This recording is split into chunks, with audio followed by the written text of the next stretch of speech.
근골격계 질환의 위험 요인에서 나온 게 1번이 나왔었어요. 근골격계 질환이 발생되는 작업적 상명. 이런 거는 뭐 물건을 들거나 이동할 때 다칠 수 있다. 뭐 이제 또 반복적으로 같은 동작을 했다. 뭐 이게 시험에 나왔었어요. 그다음에 뭐 또 예를 들면 135에 근골격계 질환이 발생하는 환경은 뭐 예를 들면 미끄럽거나 물기가 있는 바다 뭐 이런 것도 시험에 나와요. 네? 이해하셨어요? 네. 네. 그다음에 뭐 개인적 요인 뭐 이런 거는 뭐 시험은 한 번도 안 나왔는데 이제 그 선생님이 이제 이거는 이제 그 환자에 대한 게 아니라 제3자가 된 자기에 대한 그 요양보호의 건강 안전관리고 그다음에 나왔던 문제가 136페이지에 어깨 통증은 나오진 않았고 많이가 이제 다치는 곳이 허리고 그다음에 어깨고 목이다 뭐 이렇게 그런 거는 알아주시는 선생님들한테 좋은 거고 그다음에 나온 게 손목 통증의 138페이지에서 이거는 이제 저기 손목 통증에서 수분관 증후군이라는 거 수분관 증후군 139페이지에 아니 138페이지에 증상에서 5번이 많이 나왔어. 5번 밤에 통증이 악화되어 박장을 설치는 경우가 흔하고 이거는 손을 털면 덜 아프다고 근데 이제 다 수술 많이 하시더라고요.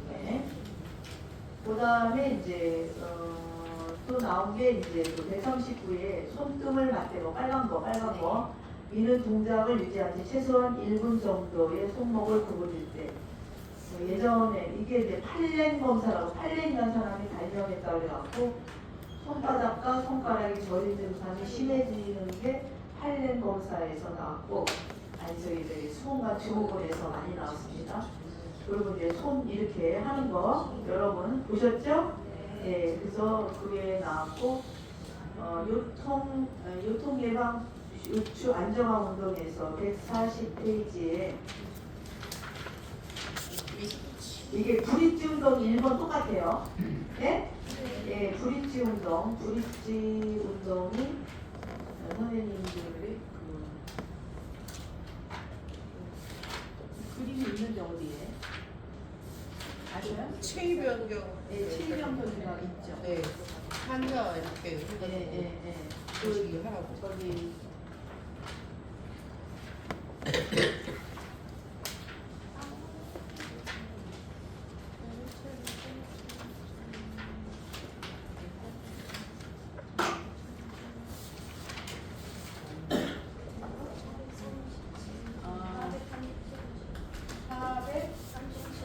그렇지.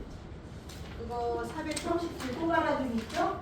네. 이거나 요 앞에 옆에다 써놓으세요 선생님들이 140페이지를 써놓고 437에는 꼬가라주기에서 이게 브릿지 그 다음에 140페이지에는 437페이지에 있다는 거 그래서 누워서 엉덩이를 들어 올리는 운동은 휴대용 경기 사용과 침대 위에서 이동 보행기 신차 이게 시험에 나온 게 보행 시 신체 안정에 도움이 되는 거예요. 네? 그래서 근육을 기르는 거죠. 그래서 이게 브릿지 운동이라고 해요. 브릿지 운동.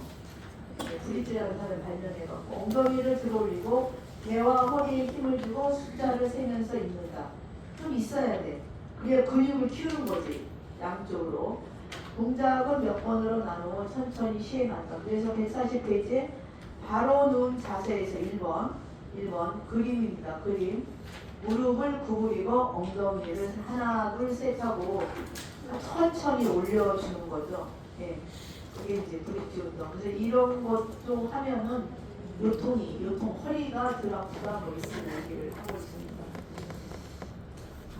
그 다음에 이제 많이 나온 게 141에 꼬가라주기 요통을 예방하면서 물건을 이동하는 방법 이것도 시험에 이것도 몇십 번 나왔어요.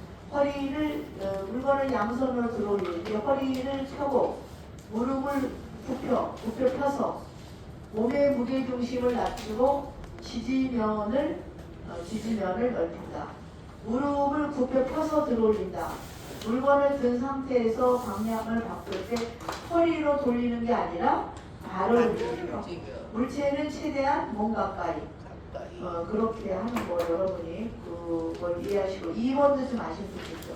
물건을 한 손으로 들어올릴 때 발을 앞뒤로 벌려 지지면을 넓힌 후 무릎을 굽혀 펴서 몸의 무게중심을 낮춘다. 무릎을 펴서 들어올린다.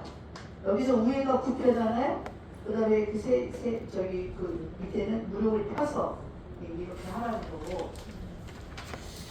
또 팔꿈치 통증 이것도 시험에 여러 번 나올 수 있어요. 요즘에는 늘 나온 게 옛날에는 이거 내측 상가형의 통증 부위가 이럴 때 1번, 2번을 이제 운동을 하라는 걸로 나왔고 내측 상가형의 통증 부위가 내측 여기가 내 바깥 뇌자니까 그래서 이렇게 이것도 시험에 좀 나왔었어요. 3번, 4번으로 연습을 하라 이거죠. 그래서 내측, 그거. 그 다음에 그게 시험에 나왔고, 그 다음에 근골격계에서 144에서 나오는 게 초기 치료, 3단계, 아니, 휴식을 하고, 냉찜질을 하고, 압박을 하고, 올리기 하는 거, 이렇게. 또 맨 처음에는 냉찜질을 해서 부정을 없애고, 만약에 만성관절이 되면 온찜질을 해라, 이렇게 나오고, 아까도 이거 두 번째 시간은 안 하시지? 네? 선생님이 왜 안 해? 이거 다음 시간에 해주세요. 식사하시고. 그 다음에 이제 147페이지에 2번 스트레칭 방법 다시 한번 읽어보세요. 같은 동작 시작. 같은 동작을 5에서 10회 반복하고 동작과 동작 사이에 5에서 10초 정도 쉰다. 천천히 안정되게 한다. 통증을 느끼지 않고 시원하다고 느낄 때까지 계속한다. 통증은 근육의 긴장과 부상을 초래할 수 있기 때문이다. 스트레칭 자체는 10에서 15초 정도 유지해야 근성과 추진이 늘어나 활발을 낼 수 있다. 하나 좌우 균형 있게 조절한다. 호흡은 하나로 자연스럽게 한다. 네, 148페이지에 기간 차원에서 할 일이 시험에 옛날에도 나왔어요. 두 가지가 있는데 요양보석 할 일과 기간 차원에서 할 일. 그 다음에 이제 그 요양보석 할 일 중에 임신한 그것도 좀 많이 나왔어요. 임신한 요양보사가 풍진이나 수두 등 선천성 비염을 유발할 수 있는 그래서 잠복교력이 나왔죠. 잠복교력 참고의 기침예절 휴지나 시작 휴지나 손수건으로 입과 코를 가린다. 손이 아닌 온몸으로 손으로 코를 가린다. 기침 후 비누로 흐르는 물에 30초 이상 손 씻게 한다. 그 다음에 잠복교력 시작 혈액균이 우리 몸 안에 있어도 면역기 전에 내부에서 억제되어 있어 증상도 없고 건강한 상태이며 타인에게 감염시키지 않은 상태이다. 면역력이 저하되면 발병하기 때문에 평소에 건강을 잘 관리해야 한다. 심한 피로, 스트레스, 무리한 체중 감량 등은 면역력 저하의 원인이 될 수 있다. 그 다음에 요양보석에 흔한 감염성 질환을 골라라는 거 뭐가 있다? 혈액, 독감, 노로바이러스, 어린이. 그래서 결핵이 많이 나온 게 149페이지에 2번 시작 혈액에 걸린 대상자와 접촉했을 때에는 병원 또는 보건소를 방문하여 혈액 감염에 대한 검사를 받아야 한다. 이상 증상이 기침, 발열, 체중 감소, 수면 중 식은땀의 증상이 나타날 경우 가까운 의료기관에서 반드시 혈액 검사를 받는다. 혈액에 의심되는 대상자를 돌볼 때는 보호장구, 마스크 장갑을 착용해야 한다. 6번 친구들을 이빨과 손을 반드시 중요하다. 그 다음에 독감 관리법 독감 예방은 언제 하나? 시작 독감 예방 접종은 10월에서 12월 사이에 하는 것을 권장한다. 선생님 증상을 한번 봐요. 갑작스러운 시작 갑작스러운 발열, 38성 이상, 통통, 전신제약감, 마른 기침, 인두통, 코막힘, 근육통. 네, 그 다음 뒤에 이게 3번 한번 이거 읽어보세요. 위에 진짜 독감은 5번 시작. 독감은 증상이 생기기 하루 전부터 감염이 시작되며 증상이 생긴 후 5일 이상 병을 퍼뜨릴 수 있으므로 인플루엔자에 걸린 요양보호자는 일주일 정도 쉬어야 한다. 여기에서 참고 두 가지를 다 읽어보세요. 시작. 노로바이러스는 감염력이 강하고 장암을 잘 일으킨다. 계절적으로 11월부터 다음해 4월까지 발생이 높으며 장관 감염증, 집단 발생, 어머니 병원 중 가장 높은 비율을 차지합니다.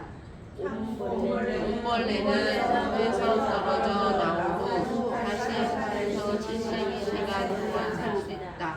머릿속과 얼굴 마비로 수출되거나 굴곡진 부위도 빠뜨리지 말고 곰벌레 자국이 있는지 찾아야 한다. 곰벌레들이 가장 활동적인 밤에 앓고 바른 약은 다음날 아침에 씻어낸다. 곰은 애완동물로부터 사람에게 감염될 수 있다.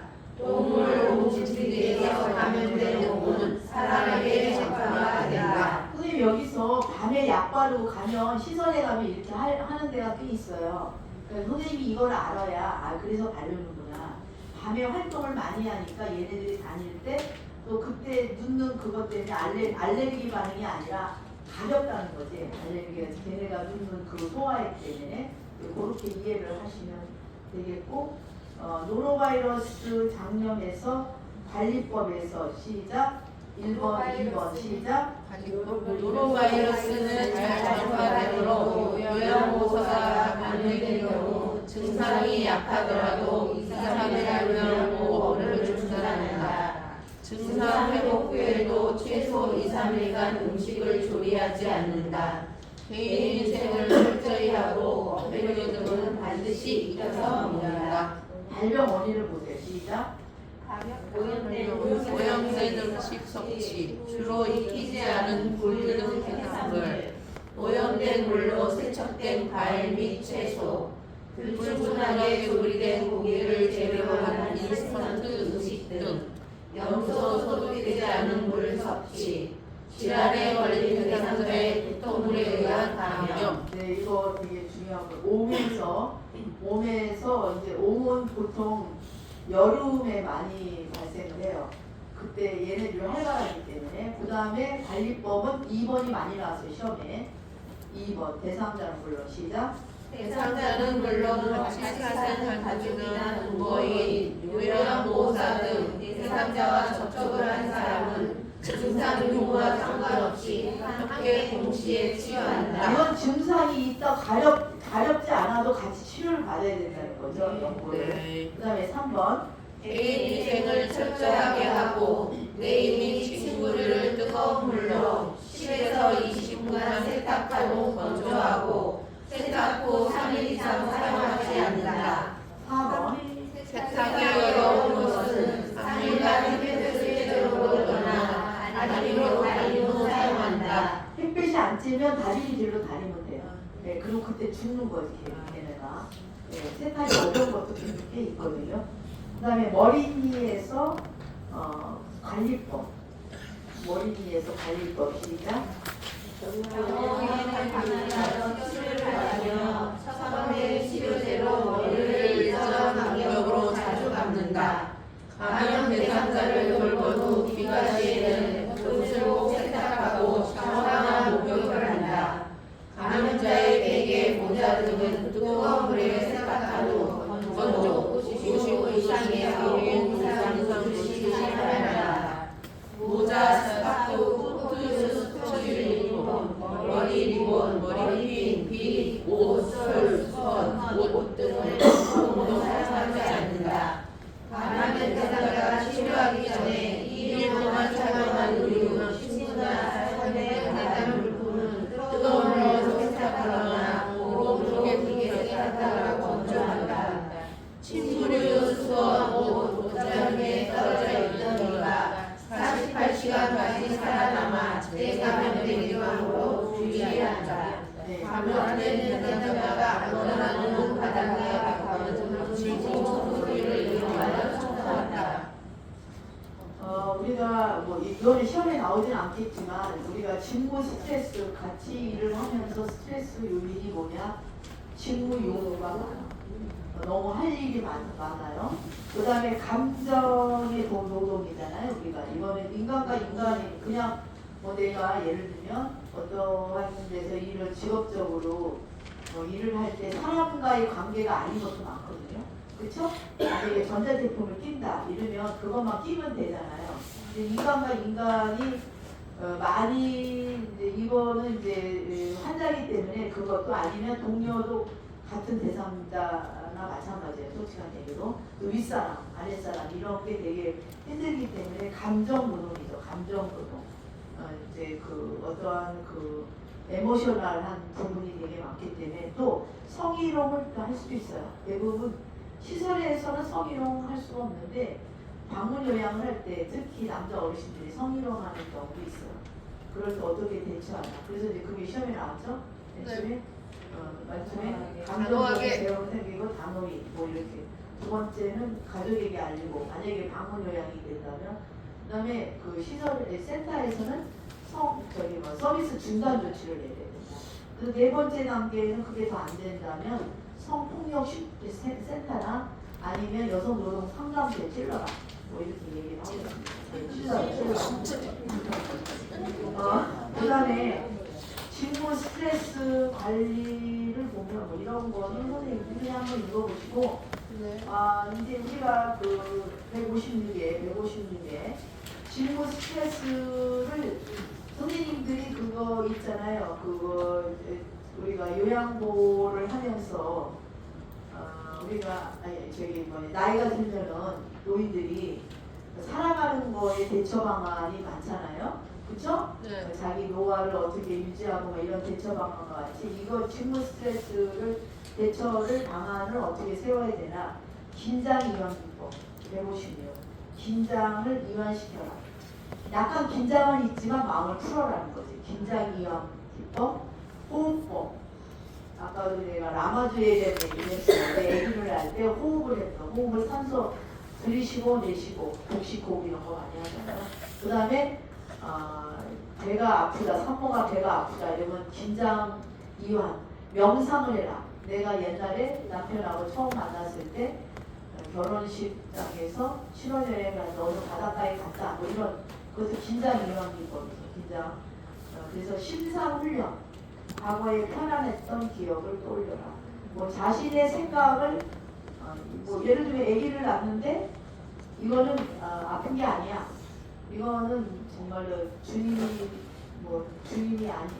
꼭 아니어도 하여튼간 그런 종교적인 적이라면 주신 어떠한 보물이야. 이러면 아픈 것도 소리 막 질러야겠어. 소리를 지르면 애기한테 스트레스를 줘. 산소 공개 안 돼. 애기한테. 내가 소리를 지르면 스트레스를 받기 때문에 산소를 흡입을 못해요. 그럼 애기한테 갑니다. 그래서 애기가 그 스트레스를 받으면은 피타라톤이라고 해갖고 피탈, 태아, 톤 뛰는 게 140에서 160까지 뛰어야 되는데 내려가거나 올라가요. 그럼 이제 얘는 빨리 제한적이야. 빨리 꺼내야 돼요. 네, 그게 떨어지는 이제 그런 게 있거든요. 그래서 자신의 생각을 변화를 한다면 또 스트레스를 덜 받지 않을까. 다시 직무 스트레스의 대처 방안은 긴장 이완을 기법을 사용하고 호흡을 하고 뭐 심상 훈련, 자신의 생각 변화 뭐 이런 거. 그건 뭐 나오겠어요? 나오면 와서 머리를 때려야지. 여기까지 할게요. 여기까지 하고 오후에는 또 시험을 봅니다. 시험을 보고 다시 또 처음부터 끝까지 강의합니다. 그리고 이제는 마칠 때 책을 피면서 할 거예요. 그 보기를 읽고 이제 처음부터 끝까지 80문제를 책을 보면서 한다고. 몇 번 뛰는 거죠. 그래서 이제 오늘부터는 제가 다음 주에 3일을 만나요. 보기 싫어도. 그래서 오전 오후 한 7회 정도를 풀라고 해요. 그 시험을. 제가 다른 거 카피해 갖고 좀 주 2회 드리고 났던 것도 한번 다시 보고 그래서 이제 설명하는 위주로 책을 보고 그러면 이제 책이 다르겠죠. 네. 그래서 좀 뭐 그냥 기본만 아셔도 60점만 맞으면 되니까 너무 스트레스 받지 마시고. 65점 맞는데. 네? 네, 65점. 근데 이제 문제가 꼬여서 나올 수 있다 이러면 똑같이는 안 나와요. 그렇죠? 그러니까 선생님이 정확히 틀린 거는 이 책을 그 광경을 다 봐야 된다. 이해하셨죠? 네. 그렇게 하는 걸로 하겠습니다. 네. 그리고 이제 월요일 날은 다른 선생님이 오시고 금요일 날도 정희정 선생님이 오시고 내일은 임경희 선생님이 제가 그분이 3일을 강의를 하고 나머지 강의는 제가 하는 걸로 마무리를 할 거거든요. 왜냐하면 문제를 또 딴 데 가서 문제 많이 풀어준다고 얘기하지 마세요. 원래는 많이 풀어주면 안 되는 거예요. 왜요? 그런 뜻이 아니라 이거를 이해하려고 이 책을 천천히 나가야 되는 거예요. 근데 이제 저 선생님들이 듣기 위해서 저 때도 오셔갖고 몇 명이 그러셨어요. 다른 학원은 떨어지는 사람이 되게 많대요. 근데 문제를 많이 안 풀어줬대요. 그러니까 이제 왜냐하면 문제를 많이 내일도 제가 내일 모레 다른 데 강의 나가는데 저한테 자꾸 요구하는 거 문제 풀어주는 거예요. 왜냐하면 문제를 다른 강사들이 안 풀려고 그래요. 아니 그런 문제를 푸는데 이렇게 80문제를 풀면은 그거에 대한 답을 이렇게 많이 할 수 있는 강사들이 없어요. 네, 사회복지랑 같이 또 뭐 임경희 선생님도 잘하시는 선생님이시지만 이분이 간호학을 안 했기 때문에 간호학을 모르시죠. 네? 그러니까 뭐 그분을 뭐라는 게 아니라 강의 잘하셔요. 네, 그러니까 그 하여튼간 7회를 풀면서 선생님이 계속 반복을 해야 되니까 반복할 거니까 너무 스트레스 받지 말고 그 대신에 금요일까지 제가 체크를 해야 돼요. 그래야지 다음 주에 또 그거 LMS 핸드폰 그거 좀 다 푸세요. 근데 이제 만약에 모른다 이러면 책을 한번 보고 나서 풀라고 55점이면 다시 풀어야 돼. 제 2평가를 써내려야 되니까 그렇게 하시는 걸로 하겠습니다. 네, 이해하시죠? 네, 그렇게 할게요. 그리고 이제 실습 때는요 제가 매일 몇 대 풀어라 실전 모의고사랑 완전 정복을 줄 거예요. 계속. 그럼 다시 또 푸세요. 집에서. 이해하셨죠? 하루에 80문제만 줄게요. 네? 그 다음에 그 문제만 달달 외우면 안 되고 책을 몇 페이지부터 몇 페이지를 봐라 이러면서 보세요. 왜냐하면 10일 동안 나가기 때문에 또 그 다음에 일요일날 토요일날도 있을 거예요. 그러면 좀 따라와 주면 다 묻죠. 네, 그렇죠? 너무 스트레스 받지 마시고 왜냐하면 다음 4월 15일날 시험이잖아요. 그렇죠? 네. 그리고 이제는 오늘이 18일인가요? 한 달 2일 남았어요. 네. 그러니까 이제 머리를 빡세게 하시고 힘들어요. 근데 너무 스트레스 받지는 마시고 네, 식사하시고 주심도 강의하겠습니다. 시험 보겠습니다. 네. 수고하셨습니다. 한 달 열흘 남았지.